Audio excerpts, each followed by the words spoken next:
Magandang araw mga bata. Magandang araw din po. Maaari po po namin kumayo para sa panalangin. In the name of the Father, and of the Son, and of the Holy Spirit. Amen. Bless us, Father, Bless us, Father, with your wisdom, with your wisdom, as we begin as we begin our class. Amen. our class. Amen. In the name of the Father, In the name of the and of Father, the Son, and of the Holy Spirit. Spirit. Amen. Okay, maaari mo po tayo na po. Mga bata, kapag tinawag ko po ang inyong mga pangalan, makitaas po ng ating mga kamay. Andiyan po si Justin, Present. Joy, Present. Christine, Present. Tricia. Present. Okay, wala pong absent ngayon. Ngayong araw ay pag-aaralan po natin ang pangangalaga sa sarili. Pero bago po natin simulan, meron po akong ipapakita sa inyo na larawan. Sino sa inyo ang gusto maging katulad ng batang ito? Ako po. Dito naman sa larawan din. Siya po. Saka po siya.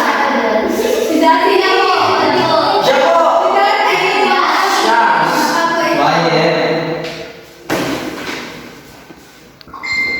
Mga bata, gusto niyo bang kwentuhan ko kayo? Ako. Oras na ng kwentuhan, kwentuhan. Mga bata, sabayan niyo ako. Oras na ng kwentuhan, kwentuhan, kwentuhan. Oras na ng kwentuhan. Kwentuhan ng kwentuhan. Mga bata, ang pamagat ng kwento natin ngayon ay si Bolet at Bulati. Handa na ba kayong makinig, mga bata? Okay. Sina Joshua at Casey ay palagi na lang ang tayapak.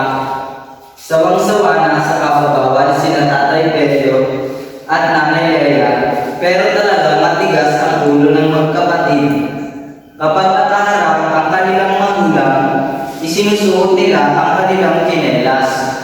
Pero kapag tumalikod na ang mga ito, nag-uunahan sina Joshua at Casey sa pag-iitya ng kanilang tsinelas. Yay! Mas mabilis tumakbo kapag nakapaa, iyan ni Joshua. Ako rin, mas masarap maglaro ng pico pag nakapaa, sang-ayon ni Casey. At sa halip na sa paa, isuot ang tsinelas, sa kamay nila ito isinusuot. Saka sila tatakbo ng pagkabilis-bilis. Hindi lang yan, nasanay na rin ang magkapatid na humarap sa hapagkainan nang hindi man lamang napuhugas ng kamay. Nagkukunwari sila sa kanilang tatay at nanay na malinis ang kanilang mga kamay. Mas ganado akong sumubok kapag nakakamay, sabi ni Casey, habang pumupuno ng kanin at ulam ang kanyang bibig. Oo nga, ayaw ko rin na nagkukutsara, sang-ayon ni Joshua. Isang araw, dinatnan nila ni Leia na naghahamulan ang dalawa. Kay dungis-dungis, pawis na pawis, parehong nakayapak at kay dudumi ng mga buko sa paa. Hindi ba sinabi ko huwag kayong magyayapak? At bakit puro lumanan naman ng mga kamay nyo? Papasukin ang mga bulanan dyan nyo. Nang tumalikod na si Nanay Leia, bumulong si Joshua kay Casey. Paano kaya makakapasok ang mga bulanan sa dyan namin? Malalaking yun. Hindi ba? Oo nga, tuloy naman ni Casey. Kung may natutuwa sa ugali ng magkapatid, ito ay si Bolet Bulati. Walang kahirap-hirap siyang nakapasok sa katawan ni Joshua. Nangyari yun, isang araw si Joshua ay kakain ng tanghalian at tinamad na namang maghugas ng kamay. Nagtago si Bolet sa mahabang buko ni Joshua na nooy nangingitim na dumi. Walang nakakata na dumikit siya sa dumi ng doon sa kuko. Nang isubo na ni Joshua ang kanin at pansit, kumapit ng mabuti si Bolet sa pansit at nahulog sa sikmura ni Joshua. Doon, kapansin-pansin ang pagbabago ni Bolet. Araw-araw, nag-iiba ang pagbabago ni Bolet. Mula sa isang napakaliit na itlog, si Bolet ay naging bulati na parang sinulid. Araw-araw siya ay lumalaki hanggang siya ay naging matabang bulati. Nagulat ang mga laman loob ni Joshua sa naging itsura ni Bolet. Ako si Bolet bulati. Ako ang unang bulati sa tiyang ito. Sisimula ko na ang pagpaparami. Sinundan ng tao nakakakilabot. Takot na takot ang lamang loob sa kanilang natinig. Ngunit wala na silang magawa dahil nakapasok na si Bolet sa kanilang teritoryo. Isang araw, napansin ni Nanay Leia na hindi makakain si Joshua. Maputla ito at nanghihina. Si Casey naman na nagre-reklamo ng masakit ang kanyang tiyan. Ano kaya ang problema ng mga anak natin? Tanong ni Nanay Leia kay Tatay Bello. Naalala rin. Dati natin napakalimot ng mga iyan. Bakit niya napakatamlay?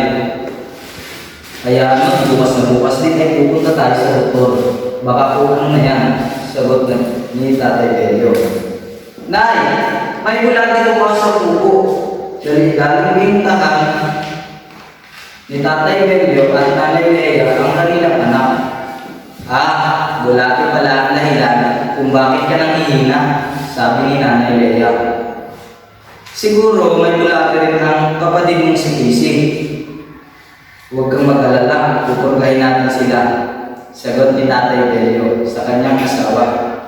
Walang kamay na himalay sa bulati at kanyang angkan sa susunod na mangyayari. O sige, lulukin mo agad. Mabilis na pumasok sa bitoka ni Joshua si Corico Porga. Handang ipagtanggol ang kawawang si Joshua sa mga nangugulong bulati.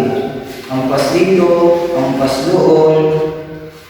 Nagising si Bolet bulati sa iyawan. Noon, nakita niya na maraming bulati na ang naninigas ang katawan at ang iba naman ay naghihingalo at nangingisay. Marami sa kanila ang namatay. Nagmamadaling tumakas si Bolet bulati. Nagtago-tago siya sa mga sulok-sulok at gilid-gilid ng bituka. Ngunit naabutan pa rin siya ni Corico Porga. Saan ka pupunta, Bolet bulati? Ito na ang katapusan mo. At ilang sandali, nagbukas na ang panggugulo niya sa tiyan ni Joshua. At sa wakas ay natuto na rin sina Joshua at Casey. Lagi na silang nakachinelas. Lagi na rin sila ang naghuhugas ng kamay bago kumain. At hindi na nila pinapahaba ang kanilang mga kuko dahil ayaw nila ng bulati sa tiyan. Mga bata, naghuhugas ba kayo ng mga kamay bago kumain? Oo. Magaling. Ngayon, tatalakayan naman natin ang tungkol sa pangangalaga sa sarili. Ngayon mga bata, tayo ay magbabalik-aral. Ano po? Ano po sa tingin nyo ito? Basketball! Itong basket na ito ay naglalaman ng ating pag-aaralan. Nakikita po ba ng lahat? Maliwanag po ba? Ating pong pag-aaralan ay pangangalaga sa sarili. Ano ang pag-aaralan natin? Galing. Ano ang nasa unang larawan? Naliligo ko. Ginagawa ba ito, Dustin? Minsan po. Bakit minsan lang? Malamig po minsan eh. Sino matulong mo sa pagligo? Naliligo po. Kayo na. Paano ginagamit mo sa pagligo? Sabon po. Galing. Itong mga gawain na ito ay tama. Ang pagligo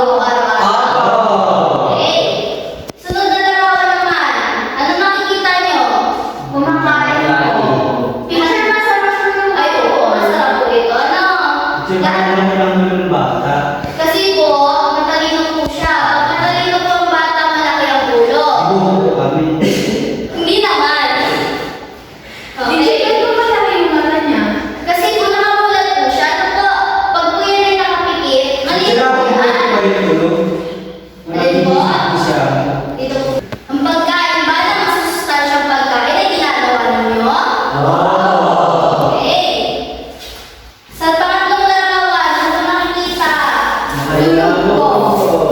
Natutulog ba kayo ng maaga? Hindi po. Bakit hindi? Nanong cellphone ko? Kasi- Dapat po, pag bata ay maaga natutulog. Ano po? Anong oras po? Basta po ay makakatulog kayo ng 8 oras sa tigit. May po. Kaya po bago po matulog, ay kailangan po muna maglinis ng katawan. Para po mahimbi ang pagtulog. Sa huling larawan po, nakikita ninyo. Masaya po. Ano po hawak niya? Toothbrush. Toothbrush po. Saan ginagamit ito? Sapatos po. Hindi po sa sapatos. Ano kasi Sa ako ngipin kasi po. sa sapatos eh. Mali po ang ginagamit. Teacher, sa ngipin po. Sa ngipin. Very good. Very good si Christine. Ginagawa mo ba to? Opo. Si Jordan po, hindi. Sa sapatos ko kasi nakita ko sa tatay ko eh. May mali po ang paggamit ng nyo. Dinitutubras. Gomay eh. Yung Tama po yun. Ngayon naman ay ating tatalakayin kung ano nga ba ang pangangalaga sa sarili.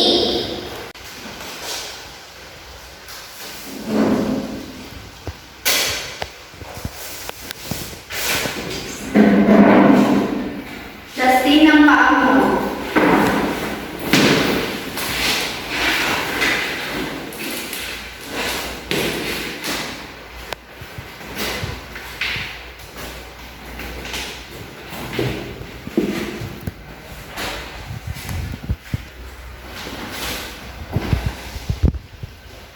Kita niyo ba dyan sa likod? Hindi ko nakaharap ko yung ano.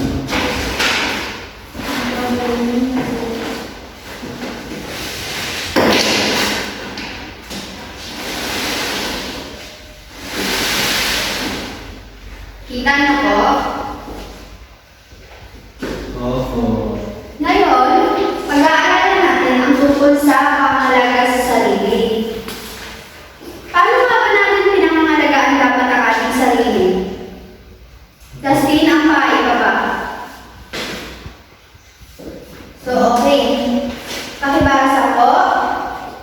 Ang kalusugan ay kayamanan, kaya bigyan natin ito ng halaga. So, paano nga ba natin bibigyan ng halaga ang ating kalusugan? Paano po? Ano po bang ginagawa niyo para maging malusog? Ano po kinakain? Isha? Kakain po ng gulay at prutas. Very good. Ano pa? Dustin? Ano po? Alin po? Alin po ang ginagawa po para po maging malusog ang katawan? Maligo po araw-araw. Tama po. Ito naman ang halimbawa ng masusustansyang pagkain. Ito daw yung mga dapat nating kainin para maging malusog ang ating pangatawan. Ano po ito? Okay. Very good. Ito po ba ay masustansya? Opo. Ito po? Opo. Very good po. Sino po dito umiinom ng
o yung soft drinks? Tubig ko. Tama! Sa tingin niyo, bakit kailangan naman niya yung tubig? Para po hindi siya maging ano. Kasi? Sige. Ganito po kasi yun. Kasi po, ito po, ang mga soft drinks po ay may mga chemical na maaari pong makasama sa atin. Ang tubig naman po ay maaaring makatulong sa atin para mas mapalakas pa po ang ating resistensya. At sa sumunod naman po, ito po ay chips, mga chicheria. Kayo po ba kumakain ito? Opo, masarap po yan. Ito po naman po ay mga gulay at prutas. Kumakain po ba kayo? Minsan lang po. Basket po, hindi po Kasi ako po wala kami nakakain. pera. Opo, yung mga gulay at prutas lang po. Sa pagkakataon dito naman po, kung kailangan ay pumili kayo ng isa lang, alin po ang dapat nyo kainin? Chicheria, chips, Kasi po ang kulay ng ano niya. Nung dami niyo po. Tapos masarap po yun. Kasi po wala pa akong pabili. Bihira lang po kami nagluto sa mama namin. Pero Bago kasi na po, kami kumakain yan. kasi po, mas masustansya yung prutas at gulay. Pag ito po, maaaring masarap nga po siya na i-enjoy natin ngayon, pero magdudulot naman siya sa atin ng sakit. Ba't di pa ako nagkasakit? Opo, nakaano po ako ng Nung chicken. araw ako eh. Pag paunti-unti lang po, pwede naman. Pero pag marami po, ay masama na kasi lahat po ng sobra ay nakakasama. Okay po. Lagi pong tandaan. At meron pa rin po akong panibago. Ano po nakakita niyo? Sa ko. Ito po. Natutulog ko. Tulog po. Sa oras Ang na... tingin po ng pusa. Oh. Rabbit yun. Pusa? Rabbit yun. Mukhang pusa! Rabbit kayo. Huwag kayong mantalo. Kasi rabbit naman talaga ito, pero hindi naman ito yung pinakamahalaga sa litratong ito. Ano po yung moon? Oo, kapag po gabi-gabi na at mataas na yung moon, kailangan matulog na po tayo.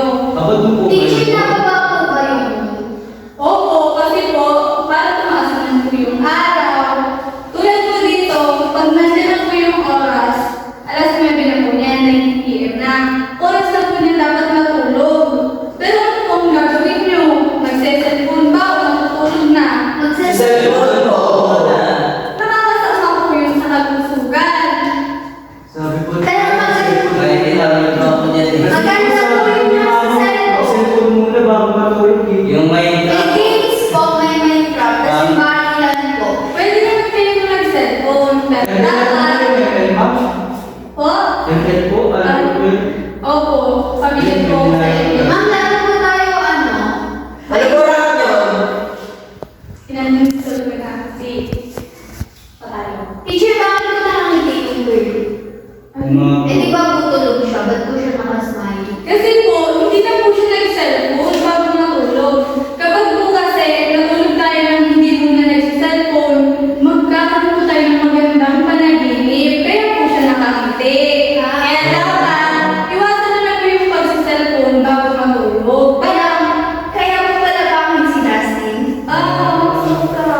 Joke lang. Hindi naman. Yung lang po. Lahat tayo may kanya-kanyang siya. Pwede ngayon hindi nyo pa ito nakikita. Puyat lang po ako, ma'am. Kakasal ko mo yan. May gawa na po siya. Masarap po ba yung cellphone sa gabi? Sir, may crush daw siya. Crush daw po niya si Bernardo. Saan natin pag-usapan ng crush? Kasi pinatalakay din natin yung pangangalaga sa ating sarili. Kailangan mo alagaan mo muna yung sarili mo para Inaalagaan niyo po ako eh. para gusto mo yung tao yung gusto mo. Inaalagaan niyo po ako eh. Sana naman po si Justin, hindi niyo. Okay po. Pwede po ba yun? Teka lang muna, makinig kasi may isa pa tayong letra na ipapakita. Anong nakikita niyo sa letra mo? Maganda po yung bird. Nagpipil ako. Nagkikita. Madumi po. At tama, nagkaroon din kasi siya ng mga pintura or pagkulay sa kanyang katawan. At syempre dapat hindi naman niya panatilihin sa kanya yung dumi. At ano sa tingin niyo ang kailangan niyang gawin para panatili ang kanyang sarili na malinis? Malinis po. Malinis po sa taas. Tama. Eh kung kayo ba, ano gagawin niyo? Maglalaro ko muna. Tama na maligo. Kasi pag bigyan tayo ng putik, madudumi lang tayo.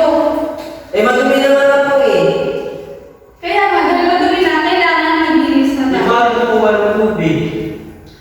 Meron yan. Wala po kami Wala po tutulong sa bahay. Di po kami nakakaya. Magsabi kayo sa mga magulang nyo, hahanap sila ng paraan para mabigay yung inyong pangangailangan. Para matulungan kayo na ang sarili ninyo ay mapakalagaan.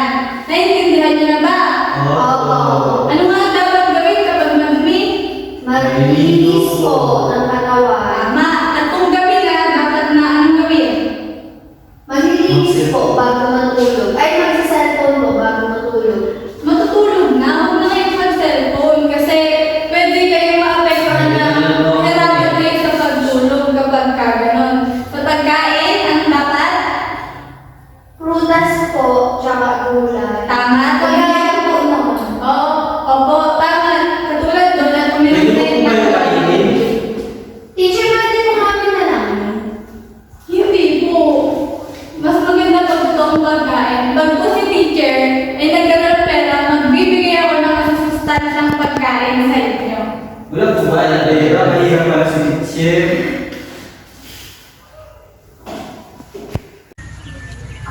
Magandang umaga mga bata. Ngayong araw na ito may gagawin tayong isang aktibidad. Ito ay ang pagbuo ng mga gulugulong salita. Basahin ang panuto. Buuhin ang mga salitang gulo-gulo. Naintindihan ba mga bata? Ang unang salita. Sa tingin niyo mga bata, ano ito? Ito ay tubig. Ginagamit natin ng panligo araw-araw para malinisan ang ating katawan. Ang pangalawa naman ay ang sabon. Ginagamit natin ito sa panghugas ng ating mga kamay para malinisan natin ang ating mga katawan. At ang pangatlo ay ang suklay. Ginagamit natin ito pang linis ng ating buhok, pang-ayos sa ating mga gulo-gulong buhok. At ang panghuli ay ang toothbrush. Ginagamit natin ito sa panglinis ng ating mga ngipin. Naintindihan ba mga bata? Bakit mga bata kailangan natin maging malinis sa ating katawan? Kailangan natin maging malinis sa ating katawan para hindi tayo dapuan ng anumang sakit. Para lagi tayo maging malusog. Ngayon naman mga bata, may papakita ko sa inyong mga larawan. Tapos, sabihin nyo sa akin kung ang larawan na ito ay nagpapakita ng magandang gawain sa ating pang-araw-araw. Ito mga bata, ito ay ang mga larawan na ang pagiging malinis sa ating katawan.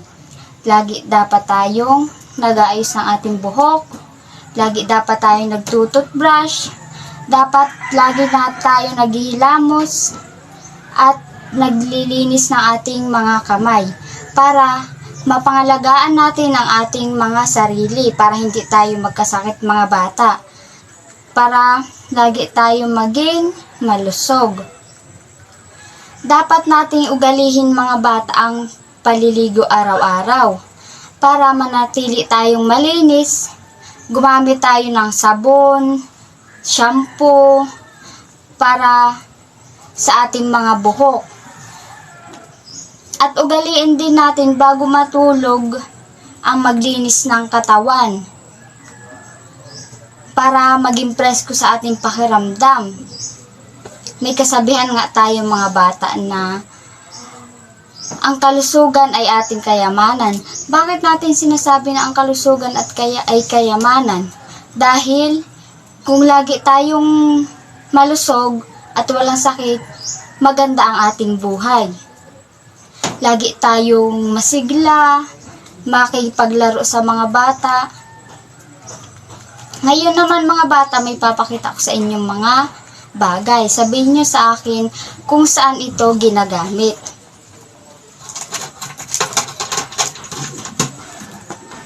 Ang una ay ito. Ito ay shampoo. Ginagamit natin para panglinis ng ating buhok. para sa ating magandang buhok. At ang pangalawa naman ay ito ay suklay. Kinagamit natin pang-ayos sa ating buhok. Tapos, ang sumunod ay ang nail cutter. Ginagamit natin ito para panglinis ng ating mga maruruming kuko. Okay mga bata, ngayon, the stage ay sa po, magsisimulan ng ating klase. Ngayon mga bata, ibibigay si teacher sa inyo ng papel at yung sasagutan. Ngayon, nalaman na tayo sa ating magsusulit. Ngayon, ibibigay ko na sa inyo yung sasagutan.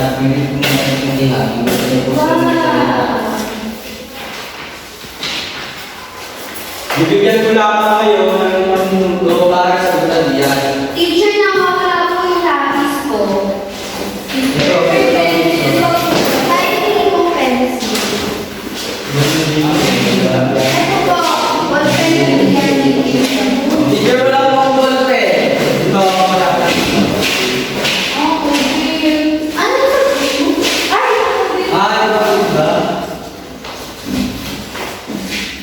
ano ang kailangan panglinis ng ngipin? Sabon. Kasi ako, si mama na lang yung sabukan. Si mama ko brush. Okay, habang nagsasagot, dapat ay grab. Tita, di ba yung friend ko? Ano sagot sa number 3? Isang beses daw siya nagulot doon. Mga bata, magsagot lang, baka maingay. Pagtapos na yung Teacher, paano po kapag hindi po naliligo? Wala po nakalagay. dapat natin yung naliligo kasi babago pa. Teacher, may nananin po ako nagsabi, mananadaw ako naliligo araw-araw. Bakit? Sinagsabi sa'yo. Kapag galing na po kayo sa Teacher, akin. kumusta po? Very good. Tapos na kayo si Steve. Teacher, Kaya ako dito. Very good. That's it. Teacher, teacher, hindi po siya nagsagot. Diba, mga bata? Tapos tayo para sa mga... Mali, pero nagamit ko. Mali po yung sagot niya. Mali po yung Very gamit good. ko. Tapos mga bata na rin. Teacher, gutom na po kami. Ngayon, Bawal na po ako kumayas, sabi ni mama ko. ano? Bawal ito na na po kami. Gutom na po kasi ako. Sa ngayon, bago tayo magpuyan, meron pa tayo sa gagawing aktibidad. Teacher, pwede pong star. Hindi po. Ako din! Ngayon, lumako naman tayo sa iyong pakdakan. Okay mga bata, bago tayo magpuyan, meron ako ng nakalit para sa inyo.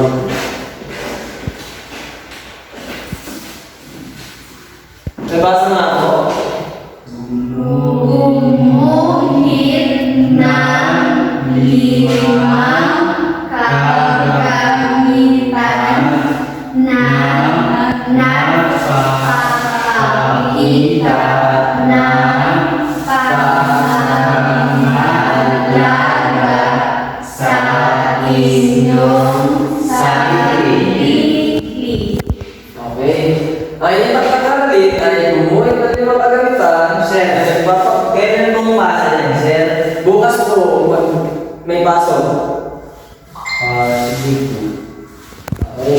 Ay, yung pagkakalit ay bumuhay na rin mga kagamitan na nagpapakita ng pangangalaga sa inyong sarili.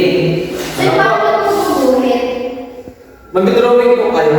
Okay. I-drawing nyo po ano ba yung mga ginagamit nyo na Hindi po si mama alin? ang i-drawing ko. Ay, hindi po. Yung ginagamit nyo po sa pag-ilinis na inyong katawan, gaya ng Sa toothbrush. tulad po nun. Opo. Sa panos ko pwede. Pwede po. Kasi, nasa patos po ay ginagamit natin para ilutuin na ng taas. Ano po? Magsitay na po tayo. Ay, gano'n na.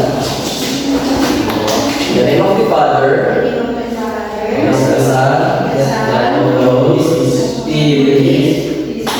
Amen. Bless us, Father, Bless us, Father, with your wisdom, with your wisdom, as we go home. as we go home. Amen. Amen. In the name of the Father, In the name of the Father, and the Son, and of the Holy Spirit. Amen. Goodbye, class. Goodbye,